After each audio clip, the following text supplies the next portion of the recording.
So for wood texture, the kind of lines that I would describe to sort of summarize wood texture is concentric curves, because you can't really say concentric circles because they're not really circles, even though they have this kind of looped shape, and varying lines, so like thin lines with these thick lines, and the thickest lines have this kind of scratchy, like if you like just take a furniture around you and have a look at it, and you'll see that the thickest line have this sort of scratchy like lines.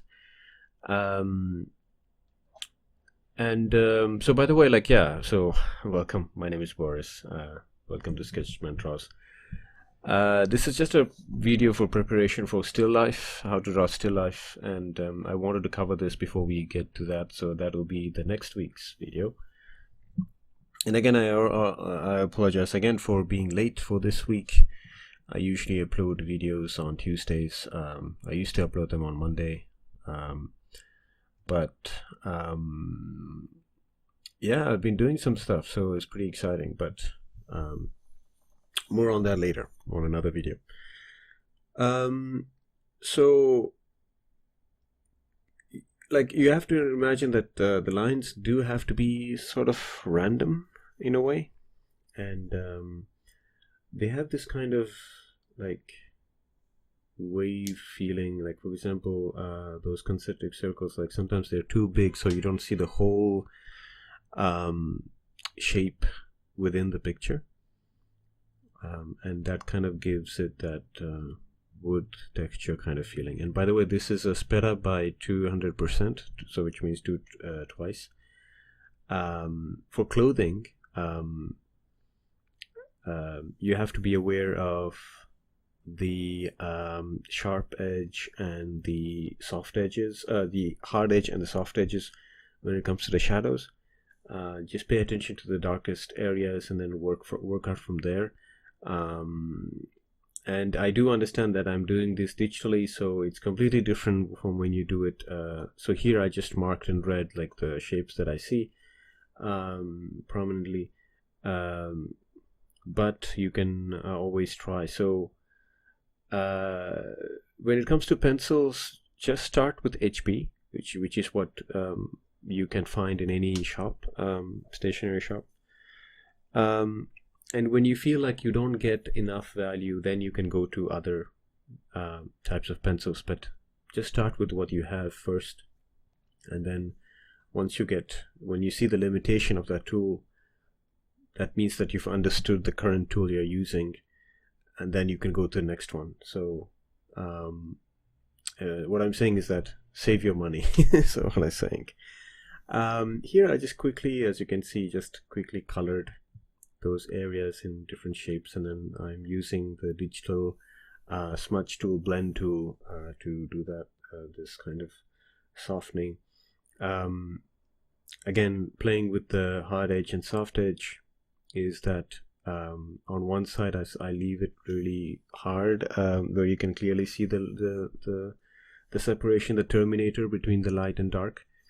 The line that separates light and dark is called the terminator. And of course, when you have hard edge, which is the H, and soft edge for S. The hard edge, of course, you'll see clearly the line between the shadow and light, and for the soft edge, of course, it will be less clear. Just to give you an idea of what we talk about. You'll also hear when artists draw, especially in black and white, you will hear artists talk about values. Values means like how dark or how light something is. So in this case we are playing with dark grays. So here for the shiny surface, of course that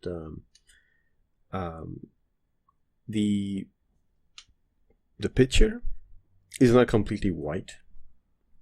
There's a bit of gray there. So the first thing I do is that I color everything and then bring out the local color, which is another thing that you'll hear. Local color is basically the color of the object without any light, basically, and without any shadows or highlight. And so I smooth that out. And I have to say that I'm rushing here, and I just wanted to do a quick demonstration. But if you see an artist do these smooth surfaces, it's one of the most difficult things, because you have to be really patient and move the pencil like really slightly, really subtle, in a subtle way that you don't really see the different the strokes of the lines, basically. Because if you can see the lines, then it will appear as a different kind of texture, like for example clay pot, a pot made out of clay. You will be able to see the lines, which are basically, if it's handmade, those are usually the marks that the fingers leave when they are shaping them. So